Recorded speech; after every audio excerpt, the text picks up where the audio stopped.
Outubro de 2010, o Instagram tinha acabado de nascer com 3 engenheiros, um servidor Django rodando Postgre na AWS e um app de fotos com filtros.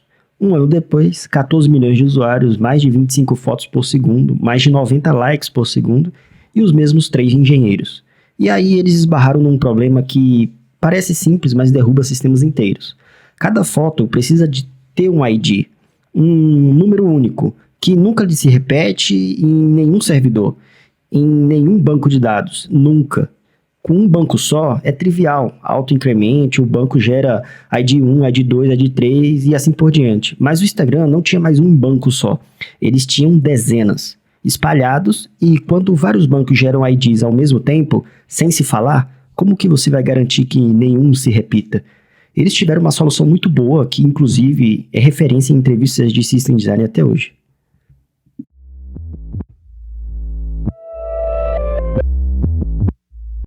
Para entender a solução, vamos primeiro dar uma olhada no problema. O Instagram ele rodava Postgre na AWS. No começo, um banco dava conta, mas qualquer banco relacional tem um limite vertical. Mais memória, mais CPU, mais disco. Em algum momento, uma máquina só não aguenta. Então o time decidiu usar o sharding, quebrar o banco em pedaços. Em vez de um Postgre gigante, vários menores, cada um com uma fatia dos dados. Eles avaliaram o MongoDB, Cassandra e ficaram mesmo com o Postgre, tecnologia provada e que conheciam. Introduzir componentes novos era arriscado e desnecessário.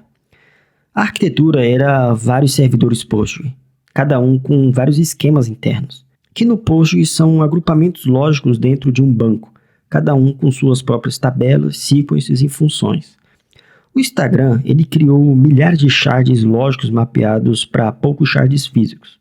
Digamos 2.000 shards lógicos em uns 10, 20 servidores. Para escalar, bastava mover shards lógicos entre servidores, sem reparticionar, sem mexer na aplicação. Mas aí vem o problema. Se cada shard tem auto-increment local, o shard A gera o ID1. O shard B ele também gera o ID1. 2 IDs iguais para dados diferentes.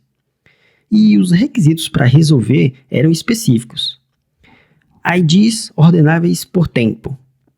Olhar a lista e saber a ordem cronológica sem consultar mais nada.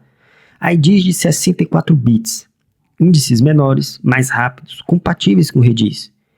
E nenhuma complexidade nova na infraestrutura. Nada de serviço extra, nada de Zookeeper, apenas 3 engenheiros. E cada componente novo é mais um ponto de falha. Antes da solução, eles descartaram o ID, por exemplo, 128 bits, dobro de 64, índices maiores, mais lento e não ordena por tempo. O outro foi o Ticket Server do Flickr, 2 bancos dedicados gerando IDs, um com números pares, o outro com ímpares, funcional, mas é ponto central, se caem, tudo para. Snowflake do Twitter, esse era o mais promissor.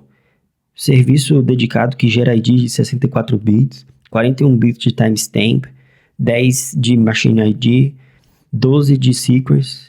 O Instagram reconheceu, era o que chegava mais perto, mas rodar Snowflake significava rodar Zookeeper, para coordenar os nós. Servidores dedicados, mais infraestrutura para gerenciar. Com 3 engenheiros, custo operacional proibitivo. Então, o Instagram fez uma coisa muito boa. Em vez de construir um serviço externo, embutiu a geração de IDs dentro do próprio Postgre. Cada ID que o Instagram gera é um número de 64 bits, e esses 64 bits são divididos em 3 partes. Os primeiros 41 bits guardam o tempo, não o timestamp Unix, que começa em 1970 e desperdiça espaço com décadas que já passaram. O Instagram definiu uma época própria, 1º de janeiro de 2011. Começa do zero, ganha 41 anos de margem. E como o timestamp fica à esquerda, na parte mais significativa do número, IDs gerados depois são sempre maiores. Ordenação cronológica é de graça. Os próximos 13 bits identificam o shard. 13 bits dão 8.192 shards possíveis. Olhando para um ID, você já sabe em qual banco até buscar. Os últimos 10 bits são um auto-increment local, módulo 1024. Até 1024 IDs por milissegundo por shard.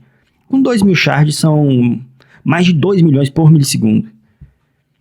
Agora, a montagem. O Instagram, ele combina essas três partes com operações de bit shift. Desloca o timestamp 23 posições para a esquerda. Isso abre espaço para os 13 bits do shard e os 10 da sequence. Encaixa o shard ID no meio, deslocado 10 posições. E a sequence entra nos últimos 10 bits. Uma linha roda em microsegundos, direto dentro do Postgre, como uma função PL-PGSQL, em cada esquema, sem rede, sem serviço externo, sem ponto único de falha. Vamos agora ver com números reais. 9 de setembro de 2011, 5 da tarde, desde a época do Instagram, 1 bilhão e 387 milhões de milissegundos. Vai nos primeiros 41 bits. O User ID é 31.341. Com 2.000 shards, o módulo dá 1.341. Nos 13 bits do meio. Sequência local em 5001, módulo 1024 dá 905. Nos 10 bits finais. Combina tudo e sai um número de 64 bits, único, ordenável por tempo, que carrega o endereço do próprio shard, gerado sem consultar nenhum servidor externo. Repara no que isso significa. Cada shard gera IDs sozinhos, sem lock distribuído, sem consenso. O Snowflake do Twitter precisa de Zookeeper coordenando nós. Aqui, cada shard sabe quem é pela configuração do esquema. Olhando para um ID, você extrai timestamp e shard de origem. O roteamento vira operação local, sem tabela de lookup, sem serviços de discovery. Se precisa de mais capacidade, move os esquemas entre os servidores. Os IDs continuam válidos porque o shard ID é lógico, não físico. E não precisa reparticionamento e também não tem downtime.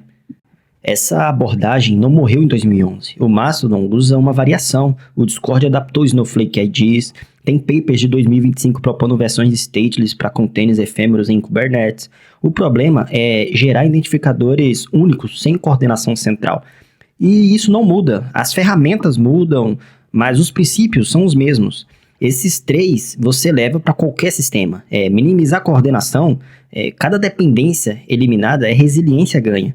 Fazer o dado carregar seu próprio contexto em escala de milhões de requisições, eliminar uma consulta é eliminar um servidor inteiro. E sempre começar simples e dimensionar para crescer. Você desenha para o futuro, mas paga só pelo presente. O Instagram, ele escalou de 0 a 14 milhões com 3 engenheiros. Não foi tecnologia melhor, foi escolher a solução mais simples e que resolvia o problema. Às vezes, a engenharia mais impressionante não é a mais complexa, é a que resolve o problema inteiro com a menor quantidade possível de peças. Uma função PL-PGSQL de menos de 20 linhas, com 3 operações de bit shift e nenhum serviço externo foi o que resolveu o problema.